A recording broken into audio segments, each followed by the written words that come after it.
आज हम BSc part third का तीसरा प्रैक्टिकल बनाने जा रहे हैं। यह है ऑर्गेनिक प्रिपरेशन। इसमें हम सैलिसिलिक अम्ल से एस्प्रिन का निर्माण करेंगे। एस्प्रिन जो कि सर दर्द में या खून को पतला करने के लिए एक दवा के रूप में काम आती है और एक ये एरोमेटिक कंपाउंड है।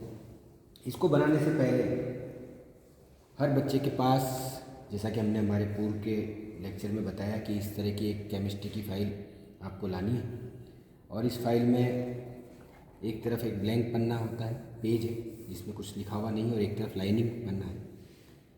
ब्लैंक वाले हिस्से पर आपको कोई भी रासायनिक अभिक्रिया या कोई भी डायग्राम अगर आपको बनाना है तो इसका यूज़ करना है, और लाइनिंग पेज पर हमको इसकी विधि लिखनी है। विधि लिखने से पहले सबसे पहले तो हम उसका उद्देश्य या उसका एम जो हमारा है वो है सैलिसिलिक अम्ल से एस्प्रिन का निर्माण करना।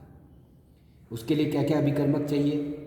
अभिकर्मक चाहिए salicylic acid 4 gram, glacial acetic acid 5 ml, सांद्र H2SO4 2 से 3 बूंदें और एसिटिल क्लोराइड 5 ml, और पानी की मात्रा 40 ml चाहिए। उसके बाद उसको बनाने की विधि, वो कैसे बनाएंगे वो यहाँ लिखेंगे, और अंत में बनने के बाद क्रिस्टल को फिल्टर पेपर से छान कर ओवन में सूखा कर तोल लेंगे, और उसकी जो मात्रा हमें प्राप्त हुई उसे लब्धि कहते हैं या ईल्ड, वो हम उसके नीचे लिखेंगे, और उसकी सावधानियाँ भी हम इस प्रकार लिखेंगे। सर्वप्रथम हम एक बीकर लेते हैं और इस बीकर में 5 ग्राम सैलिसिलिक एसिड लेते हैं। सैलिसिलिक एसिड 5 ग्राम लेते हैं। इसके लिए हमारे पास एक पेट्री डिश है जिसमें हम इसको वेइंग करेंगे।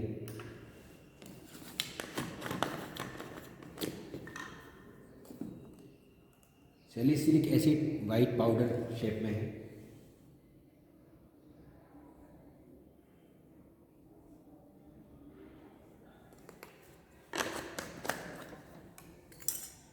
ये 5 ग्राम सैलिसिलिक एसिड लिया है।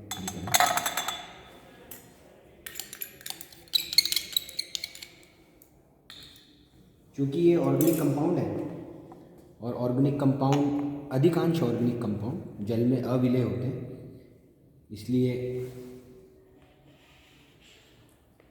इसको जल में नहीं घोला जाता। इसके लिए हमने ग्लेशियल एसिटिक एसिड का यूज़ किया है। ग्लेशियलिक एसिटिक एसिड जो हमारे यूज़ आता है सिरका है, लेकिन ये ग्लेशियलिक एसिड उसकी बहुत परिष्कृत फॉर्म है जिसका यूज़ हम यहाँ कर रहे हैं, और इसका नाम ग्लेशियल एसिटिक एसिड इसलिए है क्योंकि ये कम टेम्परेचर पर जम जाता है।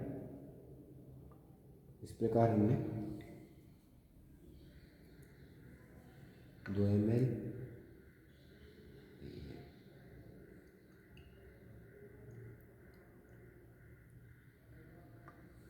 4 ml ग्लेशियल एसिटिक एसिड में इसको डिज़ोल्व कर लिया है और इसको अच्छी तरह शेक कर लिया है।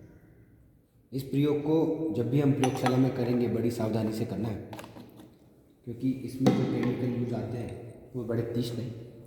उसके पश्चात हमें इस विलियन में 1 से 2 ड्रॉप सांद्र H2SO4 की यूज लेनी है, जो कि अभिक्रिया को फास्ट करने के काम आती है।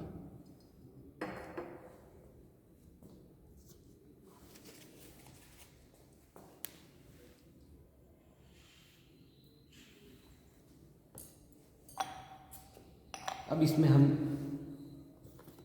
5 ml एसिटिल क्लोराइड मिलाएंगे।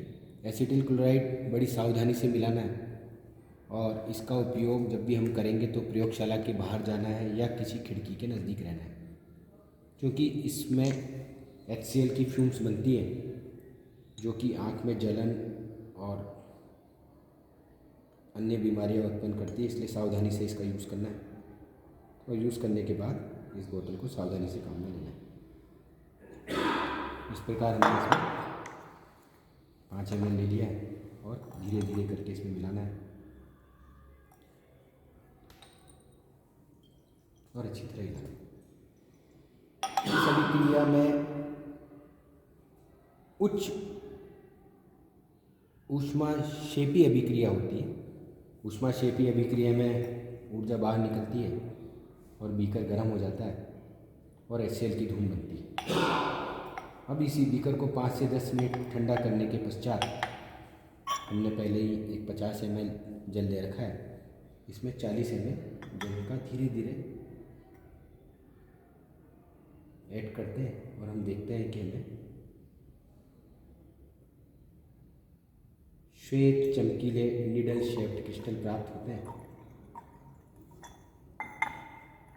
जो कि धूप में ले जाने पर चमकते हैं। इस प्रकार देखिए ये क्रिस्टल हमें प्राप्त हो रहे हैं, और अगर इनको अच्छी तरह हिलाएंगे तो हमें अच्छी तरह क्रिस्टल बनेंगे।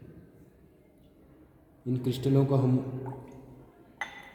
फिल्टर पत्र की सहायता से छान कर सुखाकर अलग कर लेंगे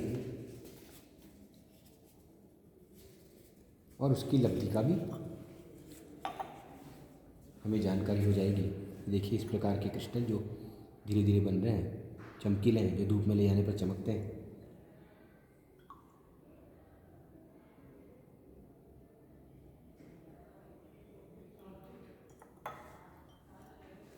ये वाइट नीडल शेप्ड क्रिस्टल जो आपको दिखाई दे रहे हैं, इनको छान करके सुखाकर पृथक कर लेंगे और इस प्रकार हमें यह एस्प्रिन प्राप्त हो जाती है।